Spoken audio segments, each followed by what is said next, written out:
अगला जो गवर्नर आता है लॉर्ड मिंटो। मिंटो ने क्या किया? लॉर्ड मिंटो द्वितीय उसका पूरा नाम था। लॉर्ड मिंटो क्या करता है कि मुसलमानों के लिए पृथक निर्वाचन प्रणाली ला देता है। तो उसे कहा जाता है मार्ले मिंटो सुधार अधिनियम। लॉर्ड मिंटो ने दिया। मिंटो उस समय भारत का गवर्नर जनरल था और लॉर्ड मार्ले जो थे भारत के राज्य सचिव थे। तो मार्ले मिंटो सुधार अधिनियम कब आया? 1909 में। किस गवर्नर ने जारी किया? तो लॉर्ड मिंटो द्वितीय ने जारी किया। ठीक है। मुस्लिम लीग की स्थापना लॉर्ड मिंटो के कार्यकाल में किया जाता है 30 दिसंबर 1906 ईस्वी को। यहाँ पर 5 नहीं 6 है, सुधार लीजिएगा। और किसने किया? तो सलीमुल्लाह खां और ढाका के नवाब थे आगा खां। अगला गवर्नर लॉर्ड हार्डिंग द्वितीय 1910 से 16 का कार्यकाल रहता है। लॉर्ड हार्डिंग द्वितीय के कार्यकाल में ही प्रथम विश्व युद्ध की शुरुआत किया जाता है। ठीक है। और इसके बाद 1916 में मदन मोहन मालवीय ने बनारस हिंदू विश्वविद्यालय यानी कि BHU एवं हिंदू महासभा की स्थापना करते हैं। इसी 1916 ईस्वी में क्या होता है कि प्रथम बार सार्वजनिक भाषण महात्मा गांधी जारी करते हैं। यानी कि BHU के मेन गेट है ना, वहीं पर खड़े होकर महात्मा गांधी और मदन मोहन मालवीय दोनों व्यक्ति खड़े थे और पहली बार महात्मा गांधी ने BHU के गेट पर क्या किया था? भाषण दिया था सार्वजनिक। ठीक है। किस गवर्नर के समय में ब्रिटेन के सम्राट जॉर्ज पंचम एवं महारानी मेरी भारत आई? तो लॉर्ड हार्डिंग ने दिया।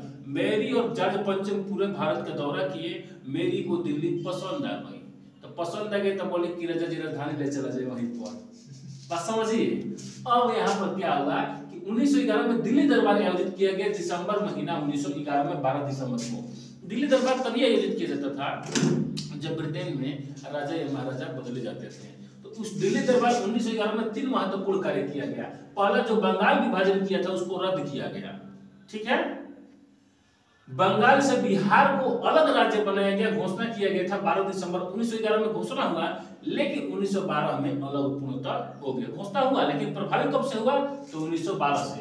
देश की राजधानी कलकत्ता से दिल्ली स्थानांतरित की गई और 12 दिसंबर 1900 घोषणा हुआ था और 1912 में बनकर तैयार हुआ राजधानी। इसी दौरान लॉर्ड हार्डिंग द्वितीय जो था क्या था? दिल्ली में जब पहुंचा तो इसके ऊपर बम फेंक दिया जाता है। ठीक ना। अगला गवर्नर लॉर्ड चेम्सफोर्ड 1916 से 21 इसके कार्यकाल में महत्वपूर्ण कार्यकाल हुआ। जैसे रॉलेट एक्ट पास हो गया, जालियांवाला बाग हत्याकांड हो गया। ठीक ना। तो किस गवर्नर ने प्रांतों में द्वैध शासन लागू किया? इसके पहले आप लोग रॉबर्ट क्लाइव को देखते होंगे, सिर्फ बंगाल में लागू किया था, जबकि प्रांतों में प्रत्येक राज्यों में द्वैध शासन किसने लागू किया था? लॉर्ड चेम्सफोर्ड ने। और किस नियम के द्वारा? तो भारत शासन अधिनियम 1919 के द्वारा किया था। अब देखिए रॉलेट एक्ट किस गवर्नर के समय में लागू हुआ? तो लॉर्ड चेम्सफोर्ड।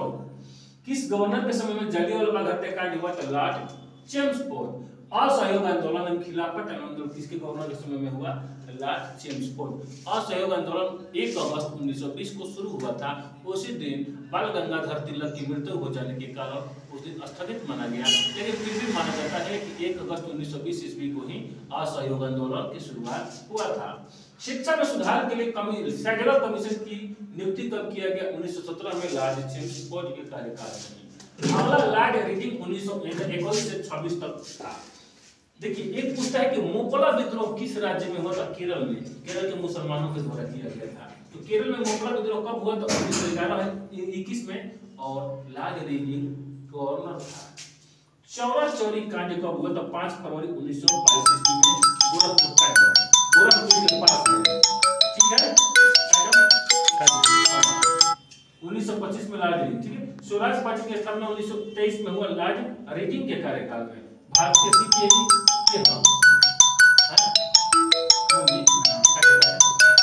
द्वैध शासन के मूल्यांकन के लिए मूडी का। इसके बाद Lord David Sharda Act, Gandhi David समझौता 5 नवंबर 1931 को हुआ।